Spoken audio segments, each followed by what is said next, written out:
A 34-year-old software engineer in Austin makes $145,000 a year. That's almost 3 times the median income in his state. He drives a leased Audi. He's got a one-bedroom apartment with a view he's proud of. And last month, he checked his savings account before rent was due, and he had only $312. He's not bad with money. He's not reckless. He's not lying to himself either. He knows the exact numbers. What he doesn't know is why the numbers don't add up to anything that feels like freedom. If you've ever looked at your own paycheck and felt confused about where the safety is supposed to be, this one's about you. Because somewhere along the way, we all got sold the same story. Get the degree, get the job, get the raise. The raise will take the stress off you, out of the small apartment, out of checking your balance before you order coffee. But here's the part nobody put in the brochure. For a huge number of people, the raise arrived and the freedom didn't. Stick with me, because by the end of this, you're going to understand exactly why that happens, and more importantly, what actually breaks the pattern. Let's get one thing straight before we go further. This isn't about you being bad with money. If you're sitting there right now thinking, I make decent money and I still feel broke, so something must be wrong with me, pump the brakes. That's not the diagnosis, that's the symptom. This is happening to teachers who got promoted to administrators, to nurses who picked up travel contracts and doubled their pay, to marketing managers, to electricians who started their own business, to that friend of yours who always seems put together online. Smart people, disciplined people, people who pay their bills on time and still feel like they're one bad month away from a problem. There's a name for this pattern, even though most people have never heard it explained properly. Economists and psychologists call it lifestyle creep. But that name is too soft. It makes it sound like a minor inconvenience, like your jeans got slightly tighter. What it actually is a quiet redirection of every single raise you've ever gotten before you even notice it happened. Here's how it usually works, and see if any of this sounds familiar. You get a raise. Let's say it's $500 more a month after tax. For about 2 weeks, you feel it. You notice the extra cushion. And then, almost without deciding to, your life expands to meet it. Maybe it's a nicer apartment, because now you can afford it. Maybe it's the upgraded car lease. Maybe it's just more takeout. Nicer dinners, a few more subscriptions, a vacation that's a notch above last year's. None of these choices feels reckless in the moment. Each one is small. Each one is justifiable. But 6 months later, the $500 is gone. Not stolen, not wasted on anything dramatic, just quietly absorbed into a slightly bigger life. And you're back to feeling the exact same financial tension you felt before the raise, just with the higher number on your paycheck. This is the part that should make you feel better, not worse. This isn't a willpower failure. It's not because you're undisciplined.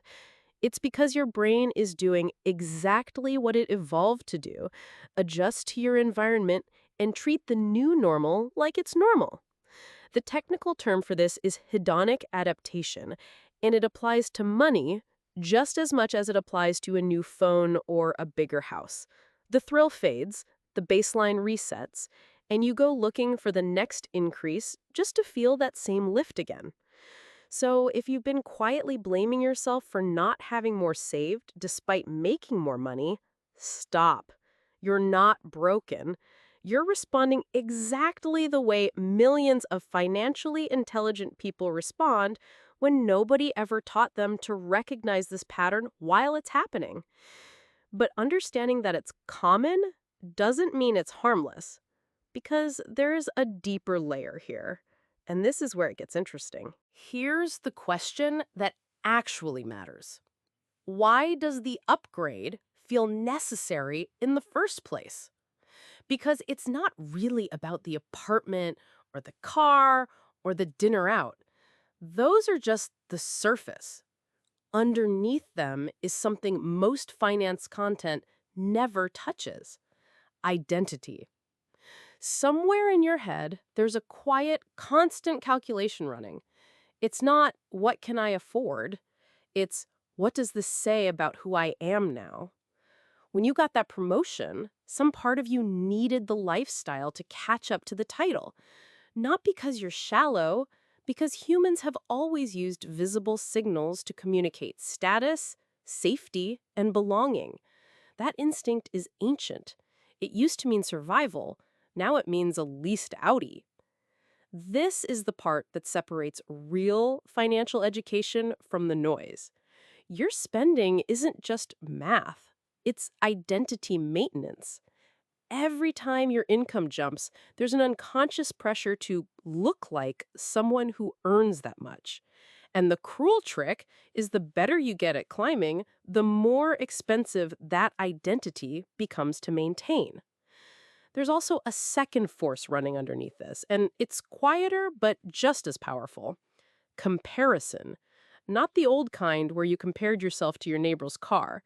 The new kind where your reference group is a highlight reel of people who are curating the best 4 seconds of their best day, and you're comparing it to your actual, full, unedited life.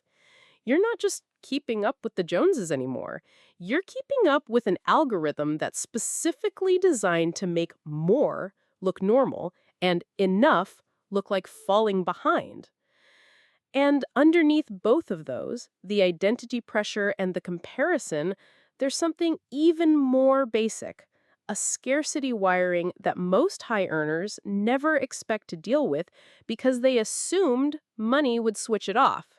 It doesn't. If you grew up watching your parents stress about bills, or if you spent your 20s broke and anxious, your nervous system learned that money equals safety and not having it equals danger. That wiring doesn't update itself just because your salary did. So even at $145,000 a year, the old alarm can still go off. And one of the ways people try to quiet that alarm, ironically, is by spending. Because spending feels like proof you're safe now, even when it's doing the opposite. This is why the illusion of wealth is so convincing. It's not that people are bad at math, it's that they're solving the wrong equation.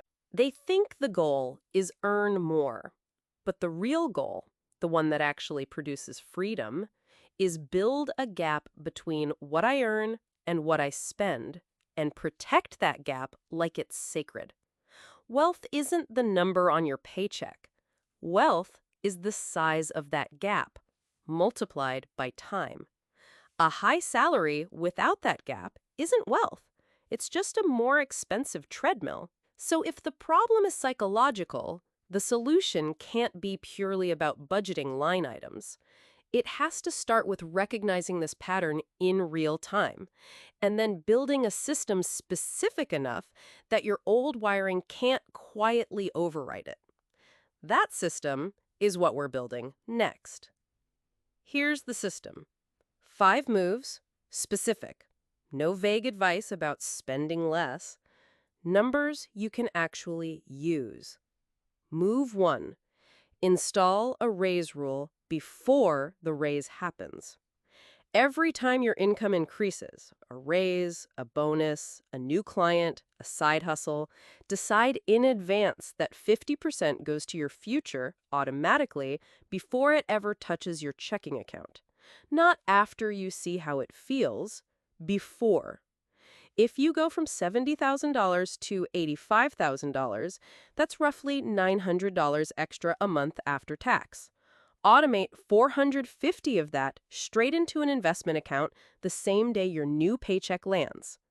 The other $450 is yours, guilt-free. This isn't about denying yourself the upgrade. It's about making sure the upgrade can never eat the whole raise again. Move 2. Separate identity spending from life spending and give identity spending a hard ceiling.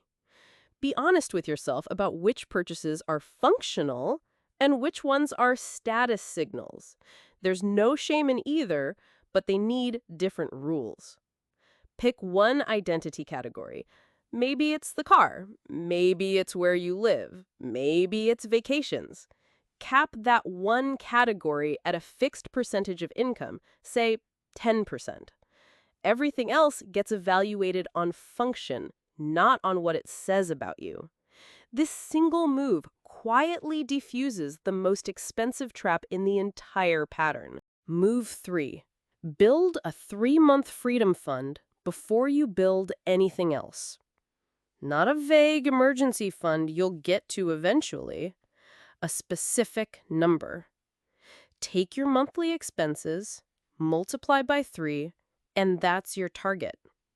If you spend $4,000 a month to live, your number is $12,000. This fund isn't for investing. It's not for opportunities. It exists for one reason only, so that no single bad month, layoff, or emergency can force you back into debt. Until you hit that number, it gets funded before extra investing, before lifestyle upgrades, before anything optional. Move 4. Run a 72-hour rule on anything over 5% of your monthly income. If something costs more than 5% of what you bring home in a month, you don't say yes or no immediately. You wait 72 hours. Not because you can't afford it, because the urge to buy something is almost always strongest in the first 10 minutes and weakest 3 days later. This one rule alone will quietly kill more impulse upgrades than any willpower ever could, because it removes the decision from the emotional moment. Move 5. Track your gap, not just your spending. Most people track expenses. Almost nobody tracks the actual number that matters, the difference between what they earn and what they spend, every single month. Write down 2 numbers at the end of each month. Total income, total spending. Subtract. That gap is your real financial pulse. If it's shrinking while your income is growing, that's the lifestyle creep pattern catching up to you in real time, and now you can catch it back. None of these 5 moves requires you to live small. They require you to be specific. Vague intentions lose to specific systems every single time. But here's the truth nobody tells you about systems. You will break them. And what happens next is the part that actually determines whether you build wealth or just give up. Let's say you do all of this for 4 months. You're feeling good. The gap is growing. And then your car breaks down, or a friend's wedding costs more than expected, or you just have a rough month and order delivery 6 nights in a row. The system slips. The savings rate drops. And here's exactly where most people quietly give up, not because the math got harder, but because the slip felt like proof that they were never going to be the type of person who's good with money. That thought is the actual danger, not the slip itself. One off month, even one off quarter, changes almost nothing about your long-term numbers. What changes everything is deciding that the slip means you should stop tracking the gap altogether, because what's the point now?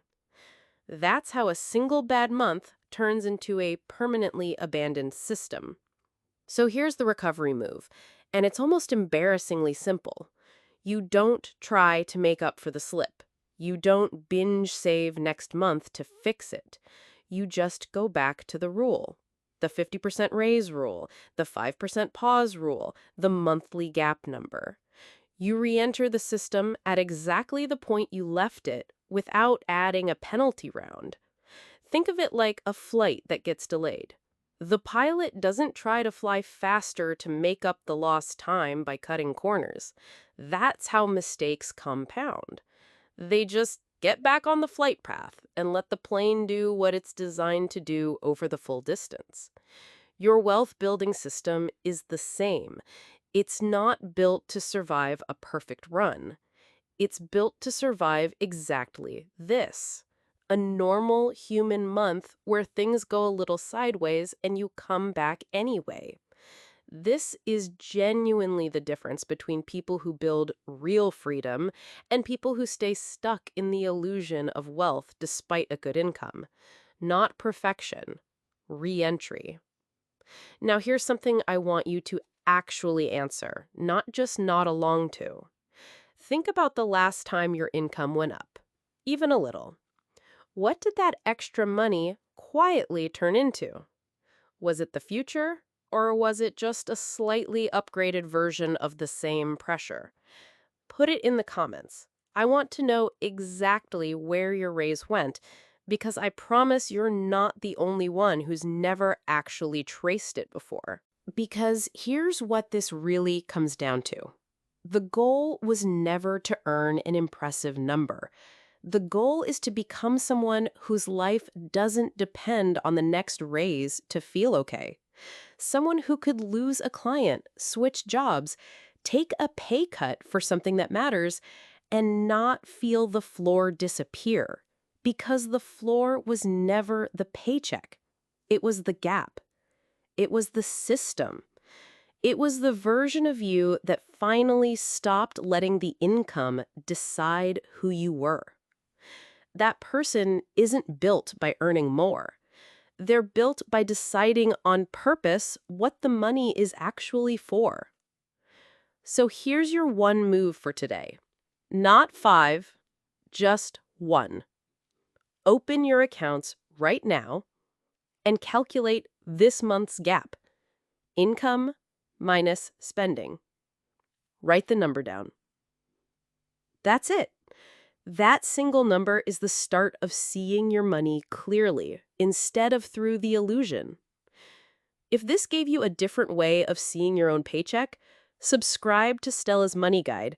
This is exactly the kind of thing we break down every week: the psychology and the practical system together, not just one or the other. I'll see you in the next one.